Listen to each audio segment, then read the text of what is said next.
welcome back to The Explainer. Now, if you're a follower of Carrion Empire lore, you're probably pretty familiar with those grand fortress worlds and all that intricate political maneuvering, right? But today, we're leaving all that behind. We're diving straight into the terrifying, pitch-black margins of space to look at a great house forged in the absolute unforgiving vacuum, House Shark. And as we'll see, their very existence forces the rest of the Empire into this deeply, deeply uncomfortable reliance. Before we even get into their completely unrivaled fleet, we've got to talk about the hushed, almost fearful labels slapped onto this isolated family. Out in the formal courts, they're politely referred to as void-adapted, keeping it professional. But behind closed doors, people call them tainted. And in the cruelest, quietest whispers, they're just known as black-blooded. So where on earth do these names come from? And how exactly did a great house earn such a massive, dark reputation?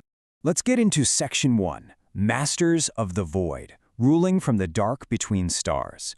To really grasp what House Shark is all about, we have to understand how they survive and thrive in the absolute harshest environments imaginable. Because look, there is just a massive fundamental divide between House Shark and their noble peers. While the other great houses are hiding out on fancy court planets, ruling from super safe landlocked fortress worlds, and tossing distant artillery at their problems, House Shark operates entirely differently. Their captains actually prefer the cold dark between stars. These people live their entire lives on warships, fleet stations, and completely isolated dead zone outposts. They literally raise their kids around pressure seals, combat drills, and freezing metal corridors. To them, the void isn't just some empty space to cross, it is their birthright. And because they absolutely despise delicate technology, the kind that might just suddenly fail under pressure, their equipment is built strictly for brutal, uncompromising survival. We're talking mag boots for zero-gravity hull fighting, void-sealed boarding armor that can actually shrug off sudden decompression, and short, incredibly punchy sidearms meant for tight ship corridors. Oh, and for the noble lords, energy beam saw blades. Yeah, seriously. Weapons specifically designed for bloody, up-close and personal fighting. Every single piece of their kit is highly practical, extremely dark, and perfectly tailored for violent boarding actions. Okay, so how do they use all this gear? That brings us to Section 2. Close, bite, rip. The combat doctrine of apex predators. Let me tell you, they do not fight gracefully. It's a brutal three-step process. First, they close, driving their ships into almost suicidal ranges using void shadows and debris fields to ambush the enemy before they can even set up a proper formation. Then they bite, crippling all the vital systems. We're talking engines, shield nodes, weapon spines, basically just bleeding the enemy's power dry. And finally, they rip, literally tearing the enemy apart piece by piece through insanely violent hull breaches and internal strikes. Once House Shark sinks its teeth into an enemy formation, they simply do not let go. There's a quote that hits the nail on the head regarding their whole philosophy. A clean kill is useful, a broken enemy is better, a terrified fleet is best. This really tells you everything you need to know. They treat void warfare like an actual hunt. They don't just want some clean, strategic win, they want to see a completely shattered enemy. It's this exact mindset that makes them the absolute best void combat house in the Empire, striking sheer terror into enemies who are used to far more civilized rules of engagement. Which leads us perfectly into Section 3, the Void Taint Whispers, and what the Empire truly fears. Because, interestingly enough, the Empire's terror isn't just about House Shark's fleet or their brutal tactics, it's actually about their very biology. You see, publicly, the Empire treats House Shark as a fully legitimate, totally necessary military power. And, let's be real, they absolutely need House Shark's ships just to survive.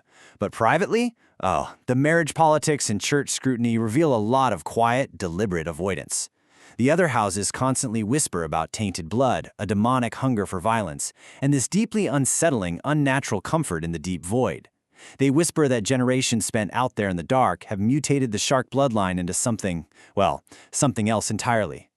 And the crazy thing is, these whispers, they aren't completely baseless. There are undeniable physical signs of this so-called void taint. The most famous one is definitely the deep eyes, these solid black eyes that can supposedly see perfectly in almost total darkness.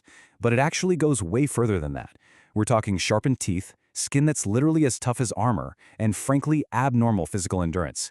Behaviorally, they show massively heightened aggression under extreme stress, plus this cold, almost demonic attraction to killing and ship combat, where they'll often slip into a deeply terrifying, predatory battle trance.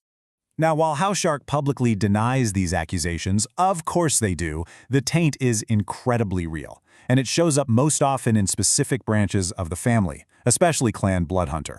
If that name sounds familiar, it's because it's the clan of prominent figures like Orion. This clan produces killers who simply do not break under pressure, heavily relying on those relentless boarding actions we talked about. In practice, this means that whenever a noble from Clan Bloodhunter walks into a room, every single other Imperial courtier is already judging them long before they even open their mouth. They are walking, talking proof that the rumors are absolutely true. All right, moving to Section 4, Blood Hunger and the Bargain, the darkest secret. Because physical mutations are one thing, right? But now we have to peel back that final layer to expose House Shark's most heavily guarded and easily most dangerous threat. So you really have to ask yourself, what actually happens if the taint goes too far? Like, what happens when generations of exposure to the deep void, or maybe coming into contact with ancient relics and raw void dust, pushes a sharp noble's taint completely past the breaking point? What happens when it stops being just about having black eyes and tough skin? Well, the terrifying answer is a highly classified condition known as blood hunger madness. This right here is what the Empire truly dreads. When a noble gets afflicted by this, they stop killing like a disciplined soldier. Instead, they start killing out of pure, uncontrollable, primal necessity. Their predatory traits sharpen to an insane degree, their humanity just slips away, and their base instincts completely override any rational judgment. They instantly become a massive, lethal danger to their own crew, their family, and frankly, the Empire itself. So, to prevent the Church, or those strictly lawful Codex Knights, from just stepping in and wiping them off the map entirely, House Shark is bound to this incredibly brutal, highly secret bargain. Basically, Shark blood has to quietly execute its own corrupted members before any kind of public scandal can break out. The deal is, if House Shark polices themselves completely mercilessly, the Church will look the other way and stay quiet. The Codex Knights only jump in if a corrupted noble actually escapes control. So, House Shark maintains its immense power not just through military strength, but through this utterly ruthless willingness to kill their own flesh and blood just to protect their secret. This brings us to our final section, the Void Runner Exiles, outcasts in the dead space. As you can imagine, this completely unforgiving internal culture of strict executions and constant fear creates a very unique, vital, and incredibly dangerous class of outcasts. Because of this incredibly strict survival of the fittest culture, a lot of House Shark members end up fleeing, or they're just quietly sent away to become Void Runners. We're talking smugglers, pirates, mercenaries, relic hunters, you name it. Why? Well, some are just younger kids who aren't getting an inheritance anyway. Others are outcasts who simply refuse to live under those harsh family laws. But critically, a lot of them are exiles making a run for it before a mere suspicion of blood hunger can turn into a formal, fatal execution charge. The crazy part is, the exact same predatory instincts that make them a shameful liability in polite imperial society make them incredibly valuable and extremely deadly out in the dark, lawless margins of space. But here's the really brilliant part. This whole exile system, it actually serves a massive strategic purpose.